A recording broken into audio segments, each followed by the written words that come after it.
Indonesia itu kan banyak ya cerita-cerita atau legenda-legenda yang dikaitkan dengan dunia-dunia mistis.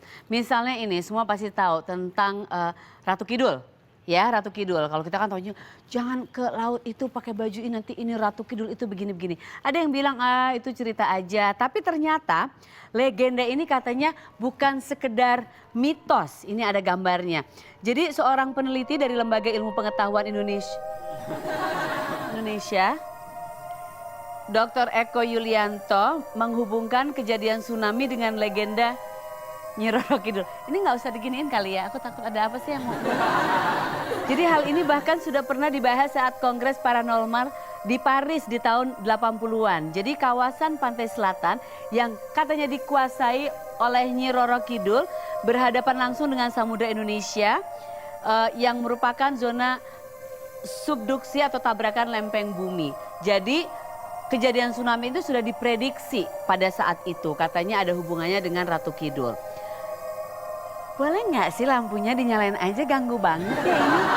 Atau mungkin pernah dengar lagu Nina Bobo pasti ya. Kalau kita kan taunya lagu Nina Bobo itu lagu yang apa namanya untuk menidurkan anak kecil, lagu untuk menghibur anak kecil. Tapi ternyata dalam legenda pertama dikisahkan pada masa pendudukan Belanda di Indonesia, ada sebuah keluarga musisi asal Belanda yang memutuskan untuk hijrah ke Indonesia. Keluarga itu terdiri atas pasang suami istri dan seorang anak gadis mereka yang bernama Nina Van Mick. Bener nggak ya bacanya? Sang ibu itu selalu menyanyikan lagu Nina Bobo kepada anaknya yang sedang dipasung akibat bertingkah aneh sampai Nina meninggal. Aku nggak tahu cerita itu. Aku pikir Nina Bobo itu lagu yang menyenangkan. Ternyata ada anak lagi dipasung dinyanyiin Nina Bobo. Wow, aku nggak mau nyanyi lagu itu lagi. Apalagi sekarang katanya biasa aja kali lampunya nyalain. Aku mengundang tamu aku. Hei, aku takut nanti ada yang aneh-aneh di sini. Ada bau menyan. Ini bau menyan apa bau badan siapa sih? Aku mau langsung mengundang tamuku, Mas Jose Purnomo. Selamat malam. Apa kabar? Aku ketakutan tadi ada gelap-gelapan. Aku pikir ada yang mau mistis-mistis datang ke sini. Ternyata Mas Jose yang ganteng. Silakan duduk Mas. Mau pempeng nggak? Mas, aku ketemu kamu selalu di tempat kuliner makanan terus. Iya, ya? Ketahuan yang keras-keras. Aku memang doyannya makan, soalnya nggak pernah ada yang ngajak aku main film sih. Baru langsung ya. Ceritain dong tentang lagu Nina Bobo ini. Aku tuh taunya lagu Nina Bobo waktu aku kecil untuk nidurin anak-anak. Tapi ternyata ada kisah cerita seperti itu. Cerita itu beneran tuh? Kalau itu sih memang research juga. Jadi akhirnya mungkin resource-nya kita sama dari internet juga bahwa memang ada cerita bermacam-macam akhirnya. Tapi kan ini kan memang benar tadi kalau lagu Belanda terus kan dibikinin versi Indonesia. Oleh Kusbini kira-kira nggak tahu tuh udah berapa tahun, 60 tahun yang lalu gitu ya. Nah jadinya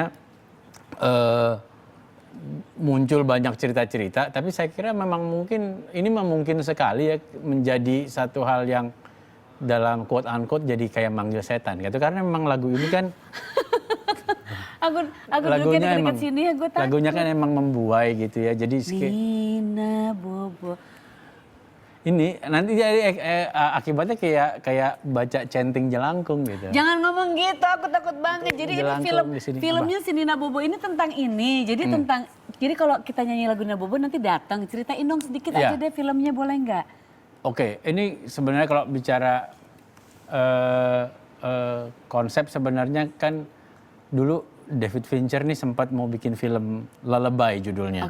Cuman nggak jadi karena akhirnya dia bikin Panic Room. Wah trigger idenya tuh, wah Lullaby kayaknya oke tuh buat bikin film horor gitu.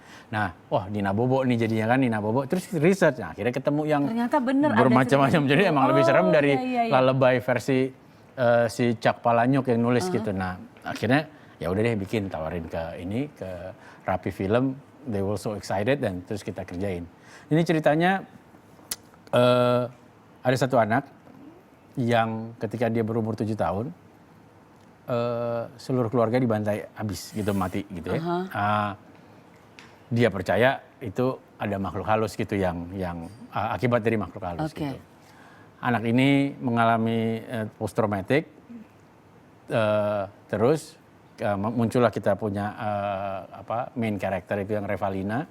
Dia itu adalah dokter sedang mengambil tesis untuk psikiatri gitu. Dan dari situ dia butuh clinical study, bawalah anak ini yang udah umurnya udah 12 tahun. Udah besar ya, jadi 5 tahun dia mengalami ini si korban PTSD. ini ya, Nah, oke. 5 tahun ngalamin PTSD. Nah, jadinya dia bawa. Nah, untuk konsepnya si dokter ini adalah shock therapy. Shock therapy sedemikian dia bawalah anak ini kembali ke rumah yang dia akhirnya nggak berani untuk masuk lagi. Nah, yang disitulah dulu. terjadi Nah, keanehan-keanehan. dan of course kalau bicara film horor kan little did she knows. Ternyata ada, Ya, oke. gitu. Jangan diceritain karena kita harus nonton. Aku harus nonton tapi rame-rame nontonnya pasti aku nggak berani sendirian. Kita lihat sekarang ini cast-nya, mereka serem-serem nggak? Di sini sudah ada Firman Ferdiansyah dan Daniel Topan. Yang mana Nina, yang mana Bobo nih Mas? Daniel, apa kabar? Kamu yang mana Nina, yang mana? Hai, selamat datang. Silakan duduk, silakan duduk. Oke, Firman dan Daniel boleh ceritain kalian jadi apa di sini? Reva nggak bisa hadir ya, Reva ya. Saya mau ceritain, tapi itu kenapa ada pempek di meja? Itu untuk cemilan nanti. Memancing gue lagi diet boleh nih. banget, boleh banget. Bisa gue blender langsung diminum. Coba ceritain kalian keterlibatannya di film ini. Jadi pertama aku mau berterima kasih sama JP ya, udah kasih kesempatan, udah main sebagai Bams. Bams itu adalah sahabatnya Revalina, who is the Oke. smart guy. Jadi yang tahu soal elektronik juga, tapi he also believes in hal-hal yang mistik. Oke. Jadi dia percaya bahwa kalau jangan pernah nyanyi Nina Bobo 3 kali atau Oh itu rulesnya di situ gitu, Nina. bukan rules tapi ya salah Pantangannya satu gitu. pantangannya gitu. Oke. Tapi also dia di sini juga sebagai support sama Reva and also dia sebenarnya gimana ya? Jadi dia ada rasa sayang sama Reva dan rasa caring. Gitu. Rasa kasih ya. Iya. Oke. Kalau kamu Firman jadi apa di sini? Aku sebagai Rian di sini dulu masa kecilnya karakter aku depresi ya. Masa kecilnya Oh ini Rian yang korbannya itu? Nah, itu. Oh kamu. Astaga, terus. aku dulu masih kecil 5 tahun tuh lihat keluarganya dibunuh Aduh. sama itu. Aku tuh selalu penasaran kalau syuting film horor gitu ya. Pasti kan dibikin suasananya juga mengerikan Iya. gitu kan. Nah kamu terus pulang abis syuting nggak nightmare, nggak kepikiran atau gimana gitu? Enggak, kan aku baca skripsinya ya. Oh iya sih baca skripnya, tapi kan dibikin nggak ada hal aneh gitu. Aku suka denger Mas Jose atau Daniel ya, Firman kalau misalnya katanya lagi syuting film horor tuh suka ada kejadian apa gitu. Sempet nggak? Itu biasanya sih itu aja. Hype aja? Hype aja. Hype aja. Bikin hype. Kamu nggak kebawa gitu suasana horor Enggak, itu? Biasa aja. Jadi syuting film horor buat kamu biasa aja gitu? Enak-enak aja, enjoy. Enak-enak aja? Kalau syuting kan kayak rame kayak begini nih. Iya, Ya tapi udah. mereka mukanya ya ada sih beberapa yang horor sih. Cuma makanya, jadi aku masih bisa betah di sini. Yang paling menantang untuk kamu Firman selama syuting Nina Bobo ini apa? Ada adegan atau ada adegan saat yang apa? geter-geter, yang kejang-kejang itu. Oh ada adegan Ada, di mana itu terus- kamu mungkin ketakutan kali ya? Iya. Terus yang lari-lari dikejar demon itu capek. Oh ada dikejar setannya? Iya, demonnya? dikejar-kejar naik turun tangga. Seru banget itu, tapi capek. Tapi capek, oh capek fisiknya aja. Untukmu ada nggak bagian yang paling menantang selama syuting? Sebenarnya sih gara-gara ada JP ya, jadi gue yang tadinya nervous apa enggak jadi enggak gitu, hilang semuanya. Dan gini aja. Kata gue pawang apa maksudnya? Aku belum tahu, aku belum pernah diajak main film sama Bang JP, jadi I don't know. Mungkin besok gue jadi setannya. Jangan dong. Jangan ya. Tacapnya susah. Ile, ngerti nggak artinya apa? Aku kece banget gitu. Kita lihat trailernya sebentar ya. Ya. Boleh ya, Boleh. kita lihat seperti apa sih Nina Bobo.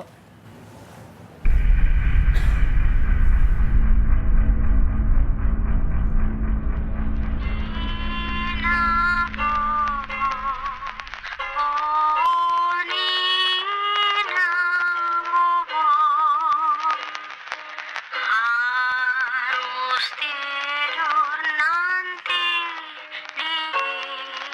di nyamuk.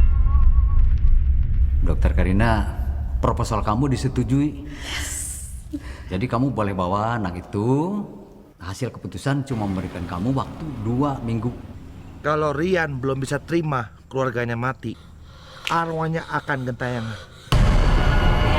Saya dokter pertamanya Rian ketika dia berumur 7 tahun. Saya sarankan dengan tegas untuk tidak menyanyikan lagu Nina Bobo pada anak tersebut. Justru kalau ada trauma sama lagu itu, seharusnya dilakukan shock terapi supaya anak itu bisa menghadapinya. Oh, Nina Bobo, kalau tidak bobo dikit nyamuk. Ayat ada penampakan di kamar Rian.